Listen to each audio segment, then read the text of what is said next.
जय मसीह के मित्रों, पवित्र बाइबल में से आज हम प्रभु यीशु मसीह के एक बहुत ही महत्वपूर्ण गुण को देखने जा रहे हैं, सीखने जा रहे हैं। वचन हमें क्या बतलाता, और वह गुण है प्रभु यीशु मसीह का नम्रता और दीनता का स्वरूप। संत पौलुस ने फिलिपियों की पत्री को जब लिखा, फिलिपियों नगर की कलीसिया के लोगों को, तो उन्होंने एक बहुत अच्छी बात लिखी मसीह जीवन के लिए, कलीसिया के लोगों के लिए।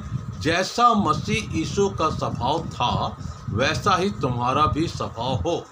तो मसीह यीशु के स्वभाव में जो सबसे महत्वपूर्ण बात है, जिसके कारण परमेश्वर ने उनको अति महान किया, हम वचन में देखेंगे, वो था उनका नम्रता और दीनता का स्वरूप और स्वभाव।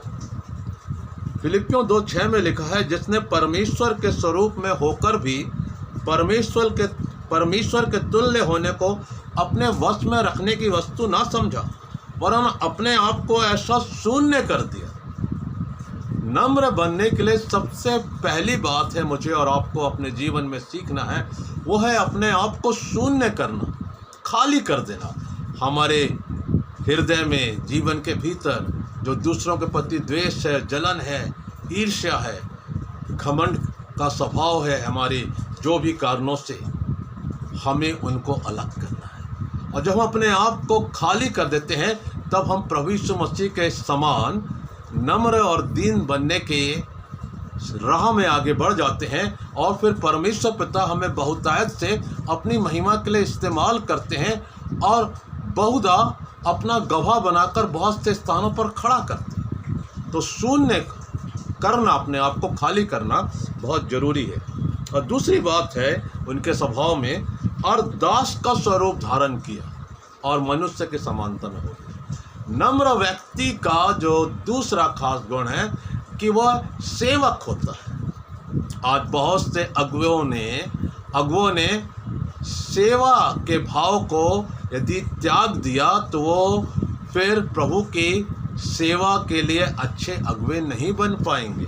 इसलिए एक अच्छे अगुवे को सबसे पहले एक सेवा करने वाला गुण अपनाना चाहिए। जब प्रभु यीशु मसीह ने शिष्यों के पैर धोए, तो उन्होंने शिष्यों से कहा, यद्यपि मैं तुम्हारा गुरु हूँ, तो भी मैंने तुम्हारे पैर धोए। तात्पर्य ये है कि तुम्हें भी एक दूसरे के पैर धोना चाहिए, अर्थात एक दूसरे के सामने नम्र और दीन बन के सेवा का भाव रखना चाहिए।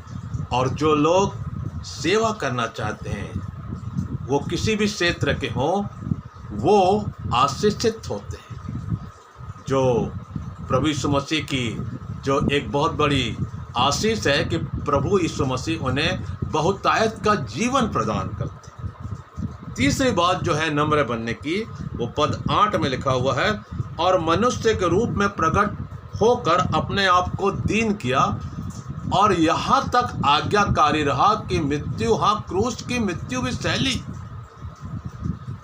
नम्र बनने का तीसरा महत्वपूर्ण जो विषय है, वो है अपने आप को दीन करना, आज्ञाकारी करना।